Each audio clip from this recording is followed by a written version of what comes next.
ಕೆಂಪೇಗೌಡ ಏರ್ಪೋರ್ಟ್ನಲ್ಲಿ ಏನಿದೆ, ಕಸ್ಟಮ್ ಅಧಿಕಾರಿಗಳು ಒಂದು ಭರ್ಜರಿ ಭೇಟಿಯನ್ನು ಆಡಿದ್ದಾರೆ. 3 ಕೋಟಿ ಮೌಲ್ಯದ ಹೈಟೆಕ್ ಗಾಂಜಾವನ್ನು ಜಪ್ತಿ ಮಾಡಿದ್ದಾರೆ. ಏರ್ಪೋರ್ಟ್ನಲ್ಲಿ ಪದೇ ಪದೇ ಈ ರೀತಿಯಾಗಿ ಕೆಲ ಕಳ್ಳರು ಸಿಕ್ಕಿ ಬೀಳುತ್ತಾ ಇದ್ದಾರೆ. ಗಾಂಜಾವನ್ನು ವಶಪಡಿಸಿಕೊಳ್ಳುವಂಥ ರೀತಿಯಲ್ಲಿ ಏನಾಗ್ತಾ ಇದೆ, ಕಸ್ಟಮ್ ಅಧಿಕಾರಿಗಳು ಯೋಚನೆ ಮಾಡಿದ್ರು. ಬೇರೆ ದೇಶದ ಪ್ರಜೆಗಳೇನಿದ್ದಾರೆ ಅವ್ರು ತಗೊಂಡು ಬರ್ತಾ ಇದ್ರು, ಈ ಹಿಂದೆ ಕೂಡ ಸಿಕ್ಕಿದ್ರು, ಈಗ ಕೂಡ ಸಿಕ್ಕಿದ್ದಾರೆ. 3 ಕೋಟಿ ರೂಪಾಯಿ ಮೌಲ್ಯದ ಹೈಟೆಕ್ ಗಾಂಜಾ ಜಪ್ತಿ ಮಾಡಿದ್ದಾರೆ. ಮಲೇಷಿಯಾದಿಂದ ಬಂದಿದ್ದಂತಹ 2.97 ಕೋಟಿ ರು ಮೌಲ್ಯದ ಗಾಂಜಾ ವಶಪಡಿಸಿಕೊಂಡಿದ್ದಾರೆ.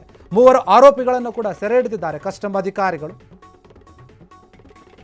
ಲಗೇಜ್ ಬ್ಯಾಗ್ನಲ್ಲಿ ಡ್ರಗ್ಸ್ ಅನ್ನು ಅಡಗಿಸಿ ತಂದಿರ್ತಾರೆ ಕದೇಬರು, ಬಾರಬೇಕು ಅಂತ ಹೇಳಿ. ದೊಡ್ಡ ಮಟ್ಟದ ಬೇಡಿಕೆ ಇದೆ. ಇಮಿಗ್ರೇಷನ್ ಪರಿಶೀಲನೆ ವೇಳೆ ಸಿಕ್ಕಿಬಿದ್ದಿದ್ದಾರೆ ಆರೋಪಿಗಳು. ಅದನ್ನೆಲ್ಲ ಚೆಕ್ ಮಾಡಬೇಕಾದ್ರೆ 8.5 kg ಹೈಡ್ರೋಪೋನಿಕ್ ಏನಿದೆ ಆ ಗಾಂಜಾವನ್ನು ವಶಪಡಿಸಿಕೊಂಡಿದ್ದಾರೆ. ಸಾಮಾನ್ಯ ಗಾಂಜಾಗಿಂತ 10 ಪಟ್ಟು ಹೆಚ್ಚು ಕಿಕ್ಕನ್ನು ಕೊಡುತ್ತೆ ಈ ಗಾಂಜಾ. ಹೈಡ್ರೋಪೋನಿಕ್ ಗಾಂಜಾ ಏನಿದೆ ಅದು ಕೆಂಪೇಗೌಡ ಅಂತಾರಾಷ್ಟ್ರೀಯ ವಿಮಾನ ನಿಲ್ದಾಣದಲ್ಲಿ ದೇವನಹಳ್ಳಿಯಲ್ಲಿ ಏನಿದೆ ಅಲ್ಲಿ ಮತ್ತೆ ಈಗ ಕಳ್ಳ ಖದೀಮರು ಈ ಗಾಂಜಾವನ್ನು ಸಾಗಾಟ ಮಾಡೋರು ಸಿಕ್ಕಿಬಿದ್ದಿದ್ದಾರೆ. 3 ಕೋಟಿ ಮೌಲ್ಯ ಇದೆ ಆ ಗಾಂಜಾ. ಅದು ಹೈಟೆಕ್ ಗಾಂಜಾ. ನಾರ್ಮಲ್ ಗಾಂಜಾ ಏನಿರುತ್ತೆ ಅದು ಯಾವ ರೀತಿಯಾದಂತಹ ಕಿಕ್ ಕೊಡುತ್ತೋ ಅದೇ ದೊಡ್ಡ ಮಟ್ಟದ ಡೇಂಜರ್ ಅಂತಂದರೆ, ಇದು ನಾರ್ಮಲ್ ಗಾಂಜಾಗಿಂತ 10 ಪಟ್ಟು ಸ್ಟ್ರಾಂಗ್ ಆಗಿರುತ್ತೆ, 10 ಪಟ್ಟು ಕಿಕ್ ಕೊಡುತ್ತೆ. ಅಂದರೆ ಅದರ ಪ್ರಭಾವ ಹೇಗಿರುತ್ತೆ ಅಂತ ಯೋಚನೆ ಮಾಡಿ. ಯುವ ಪೀಳಿಗೆಗಳ ಮೇಲೆ, ವಿದ್ಯಾರ್ಥಿಗಳ ಮೇಲೆ ಯಾವ ರೀತಿಯಾದಂತಹ ಪರಿಣಾಮ ಬೀರುತ್ತೆ.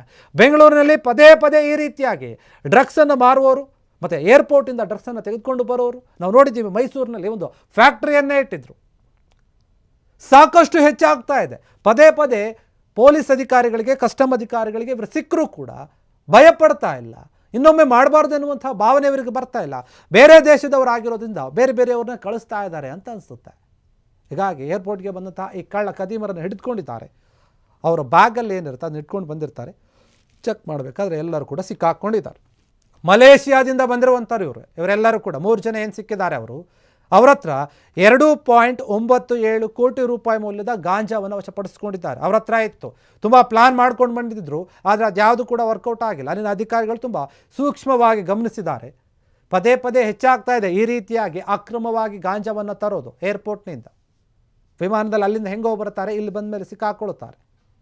ಇನ್ನು 3 ಆರೋಪಿಗಳನ್ನು ಬಂಧಿಸಿದ್ದಾರೆ. ಈ ವಿಚಾರವಾಗಿ ಅಲ್ಲಿನ ಅಧಿಕಾರಿಗಳು ವಿಚಾರಣೆಯನ್ನು ಕೂಡ ನಡೆಸ್ತಾ ಇದ್ದಾರೆ.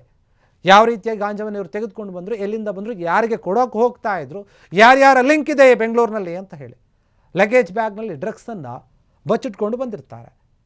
ಇಮಿಗ್ರೇಷನ್ ಮಾಡಬೇಕಾದ್ರೆ ಪರಿಶೀಲನೆ ಏನು ಮಾಡ್ತಿರ್ತಾರಲ್ವ, ಆವಾಗ ಇವ್ರು ಸಿಕ್ಕಾಕಿಕೊಂಡಿರುವಂಥದ್ದು. ಅದಕ್ಕೆ ಎಷ್ಟಿದೆ ಅಂದರೆ, ಎಷ್ಟು ಕೆ ಜಿ ಇದೆ ಅಂದರೆ 8.5 ಅಂದರೆ 8.5 kg ಇದೆ. ಅದು ಹೈಡ್ರೋಪೋನಿಕ್ ಗಾಂಜಾ ಅಂತ ಹೇಳ್ತಾರೆ. ನಾರ್ಮಲ್ ಗಾಂಜಾಗಿಂತ ಒಂದು ಸ್ವಲ್ಪ ವಿಭಿನ್ನವಾಗಿರುತ್ತೆ. ಮತ್ತು ಅದರ ಏನಿರುತ್ತೆ ಎಫರ್ಟ್, ಅದು ಒಂದು ನಮಗೆ ಪ್ರಭಾವ ಬೀರೋದೇನಿರುತ್ತಲ್ಲ, ಅದು ಕಿಕ್ ಕೊಡೋದು ಅದು ಕೂಡ ಜಾಸ್ತಿ ಇರುತ್ತೆ ಅಂತ ಹೇಳ್ತಾ ಇದ್ದಾರೆ. ಪೊಲೀಸರು ಕೇಸನ್ನು ದಾಖಲಿಸಿಕೊಂಡು ಇದ್ರ ಬಗ್ಗೆ ತನಿಖೆ ನಡೆಸ್ತಾ ಇದ್ದರೆ ಇವರು ಯಾರು, ಎಲ್ಲಿಂದ ಬಂದರು, ಈ ಹಿಂದೆ ಕೂಡ ಇದೇ ರೀತಿಯಾಗಿ ಬಂದಿದ್ರಾ, ಬೇರೆ ದೇಶಕ್ಕೆ ಏನಾದರೂ ಹೋಗಿದ್ರಾ, ಅಥವಾ ಇಲ್ಲಿಯವರೆಗೆ ಏನಾದರೂ ಲಿಂಕ್ ಇದೆಯಾ, ಇದೆಲ್ಲದರ ಬಗ್ಗೆ ಕೂಡ ತನಿಖೆಯನ್ನು ನಡೆಸ್ತಾ ಇದ್ದಾರೆ. ಕ್ಷಣ ಕ್ಷಣದ ಸುದ್ದಿಗಳಿಗಾಗಿ ಫ್ರೀಡಂ ಟಿವಿ ಸಬ್ಸ್ಕ್ರೈಬ್ ಮಾಡಿ, ಲೈಕ್ ಮಾಡಿ ಹಾಗೂ ಫಾಲೋ ಮಾಡಿ. ಹೊಸ ಸುದ್ದಿಗಳ ನೋಟಿಫಿಕೇಶನ್ಗಾಗಿ ಬೆಲ್ ಐಕಾನ್ ಮೇಲೆ ಕ್ಲಿಕ್ ಮಾಡಿ.